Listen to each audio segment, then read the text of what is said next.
a mund të jetë gabuar me ndonjë person? Ndoshta edhe mundet, që unë nuk mbaj përgjegjësi për gjithë listën. Por mbi vlerësimi të qëllimshme këto gabime apo? Shiko. Kam parë dhe lexuar lloj lajmesh këto ditë, cilat vërtet bëjnë përqeshur. Sikur një frikë dhe panik i madh nga ca njerëz. Referoni lajmeve. Lajmet janë dhe subjektive. Lajmet janë orientimi i opinionit publik dhe unë jam ekspert i kësaj fushë. Unë jam ekspert i kësaj fushë, unë njoh mirë komunikimin publik dhe orientimi i mendimit të opinionit publik se në PD ka rënë gjylja dhe tani o burra gjejmë copat se ku janë shpërndar, nuk është i vërtet. Sigurisht ka situata tensionuara me persona të caktuar. Ka patur konflikte që persona të caktuar i ka shtyr drejt punës për Partinë Socialiste apo parti tjera. Kjo e ndan në mënyrë përfundimtare çdo antar nga Partia Demokratike. Unë nuk i kam këto prova, por nëse ka patur bashkëpunim të tillë, sigurisht që partia ka organet e saj, ka degën e Partisë Demokratike Durrës, ka selin qendrore, ka mënyra ankimimi, në qoftë se nuk janë kryer gabime madh do duhet kryeshin nga të gjitha palët, sepse në fund ditës kjo është një marrëdhënie civile mes ca njerëzve që janë vullnetar për të kontribuar për një parti politike. Pra pastrimi i listave është i nevojshëm. I domosdoshëm dhe PD-ja duhet ta bënte kohë më përpara këtë punë, sepse në listat e saj ka njerëz që kanë 2-3 karta antarësish dhe kjo është e papranueshme me statutin.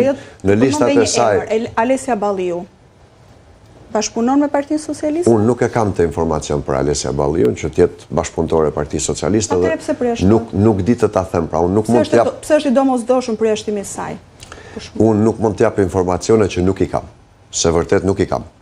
Por di të them, procesi për te këtyre emrave që ju më përmendët, ishte i domosdoshëm.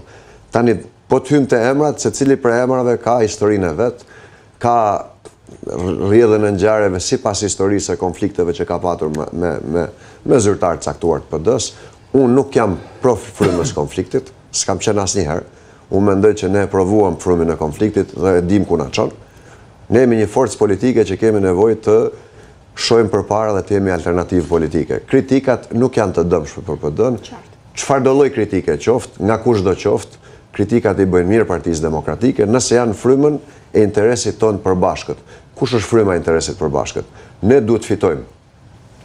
Ne duhet sillim djathtë në pushtet. Për te kësaj logjike, çdo gjë pranohet. Po u cënua kjo logjik, marrëm diskutimi, nuk kemi të njëjtin interes politik. Kjo është në thelb ajo që unë gjykoj për situatën. Zoti Mile, pastrimet që po bëhen në Partinë Demokratike i shërbejnë kësaj force politike, janë të nevojshme? Ai që ka folur kundër në fundit linjës së partisë, duhet përjashtohet? Tani, pikës pari, një parti politike është një organizat, dhe në organizat ka regula se si funksionon kjo organizat. Në një farë mënyrë ka regula edhe për të hyrë edhe për të dalë. Kështu që nuk është se është një gjë normale atë përjashtimi i, po themi, antarëve. Nëse provohet, se tani edhe zoti Hoxha këtu nuk është se na solli dëshmi as pro as kundër, pra që ka qenë e drejt apo jo e drejt. S'kam ku t'i kemun atë dëshmi, se s'është detyra ime. Po t'isha sekretari organizativ ose i përgjithshëm i PD-s, do ju flisja me kompetencë, por nuk jam nga t'i di. Tani as sekretarja organizativ nuk dha prova për përjashtimin e dy dursakëve. Ndoshta ata i kanë, ne nuk e dim, ndoshta s'kan fare dhe mund të kenë bërë gabim, ne këtë nuk kemi nga ta dim. Mediatikisht nuk doli provë. Kështu që në një farë mënyre nuk mund të gjykojmë dot për thelbin, pra për substancën e çështjes, normalisht. Po në parim kemi të bëjmë një parti e cila prej kohësh tashmë, pra Partia Demokratike, e cila prej kohësh tashmë ka nisur një valë protestash.